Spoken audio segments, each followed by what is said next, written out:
Welcome to our Pirkei Avot Shir. So today, of course, we dedicate the Mishna in memory of Levy and Moshe Esther and Elisheva but Levy, and also in memory of Rosie but Esther, Moshe Esther. So we're going to do chapter 5, Mishnah 15, and here's Michael. Thank you, Rav Mashiach. So this Mishnah, we are going to deal with 4 characteristics amongst students. So let's start the Mishnah. Arba midot b'talmidim. There are 4 characteristics amongst students. Mahir lishma or mahir la'abed. One who is quick to understand, but quick to forget. Yatsa scharo behefsedo. His gain is cancelled by his loss. Kasher lishma or kasher la'abed. He who finds it hard to understand and hard to forget.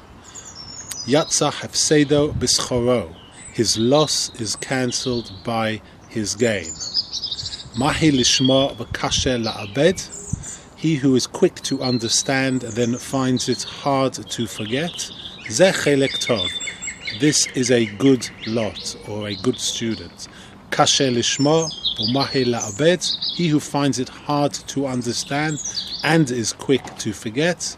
Ze chelek ra. This is a bad lot. So the Mishnah here is talking about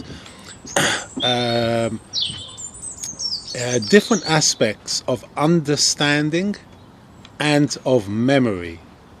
And as we know, in these 2 aspects, people generally differ. But it must be noted that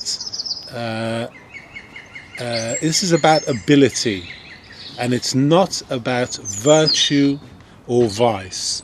So if a person is forgetful, it's not a vice. And if you're quick to understand, it's a good ability, but it's not considered a virtue. It's not really considered a virtue. Although it must be said that if we have any deficiency in remembering or hard to understand, we must make efforts to adjust our learning patterns in order to give ourselves the best chance, and perhaps kind of mix it up and try a new method of learning that will perhaps make it a little bit easier to understand. But the Mishnah here is not talking about vice or virtue. So let's repeat them again so we are clear of the 4 positions or characteristics among students. The first one, quick to understand, but is quick to forget. The gain is cancelled by the loss. Second student, finds it hard to understand, and also he finds it hard to forget. So his loss is cancelled by his gain. The third student is quick to understand, and it's hard for him to forget facts or things he learned. This is a good student. And the fourth and final example of a student, he finds it hard to understand and he quickly forgets if he ever understood. And this is a bad student, or rather it's a bad lot, a bad situation. So let's look at what Talmudic references can we have for the value of understanding and memory. It says in Gemara Chagiga, Amud 9, Daf 9, Amud Beis, the one who studies his chapter of Torah 101 times should not be compared to the one who studies his only 100 times. For a student with a poor memory, the 101st review may make the difference between a final retention and continued fading from the mind. And Rabbi Shimon, it says in the Talmud, would review his oral Torah every 30 days. This is recorded in Eruvin 68b. Also, it helps us sometimes to study aloud so that you can both speak and hear what you learn. That's probably a very good tool for anybody who has trouble with retention or learning. And Rabbi Eliezer is quoted in the Talmud saying he had a pupil who studied in silence by himself, I guess. And 3 years later, he remembered nothing.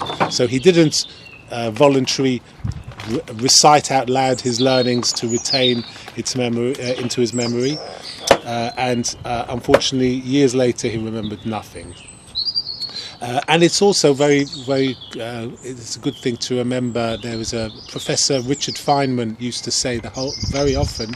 He used to say, if you want to learn something better, try and teach it. And when you try and teach it, you realize what you do understand, what you don't understand. But you know, this as I've said earlier, this mission is not dealing with virtues and vices. There are other situations like this with 4 characteristics, as we're going to see in the upcoming Mishnas, which is about people who give tzedakah and people who don't give tzedakah. Those are virtues and vices. But this, it should be noted, is not something that people should feel bad if their memory is not great. It's just the way you are. You know, some people have better memories, some people don't. So even the student with the so-called bad lot, who is poor in both comprehension and retention, shouldn't worry. He may not be a great scholar, but he still has an obligation to study Torah.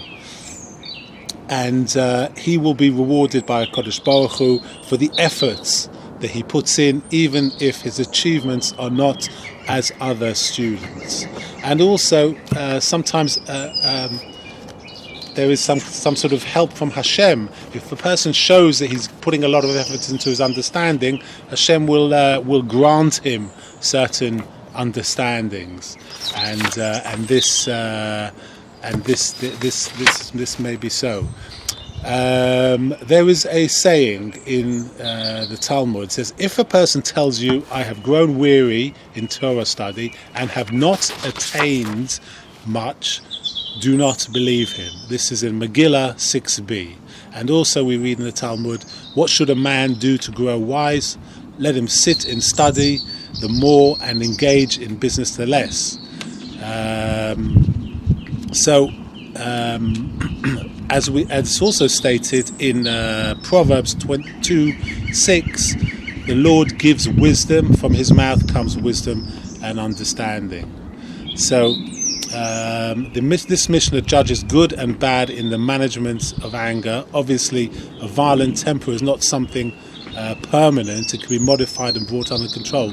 Rambam comments that the present Mishnah gives no praise or condemnation because mental capacities to grasp, absorb and retain learning are indeed inborn and unalterable. Whatever learning powers a person lacks, he cannot acquire except, as we learned before, by God's grace.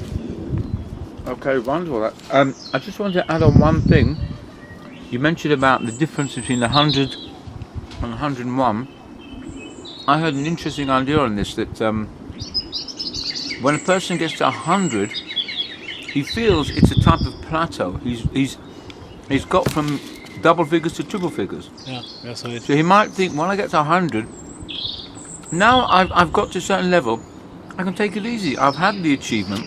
Now I'm going to slow down my learning, or stop my learning even, because I've got to a level where it's like memorable, it's recognizable. But when a person takes that level at 100 and straight away advances it to 101, he's already into a new level. He's into the 2nd century.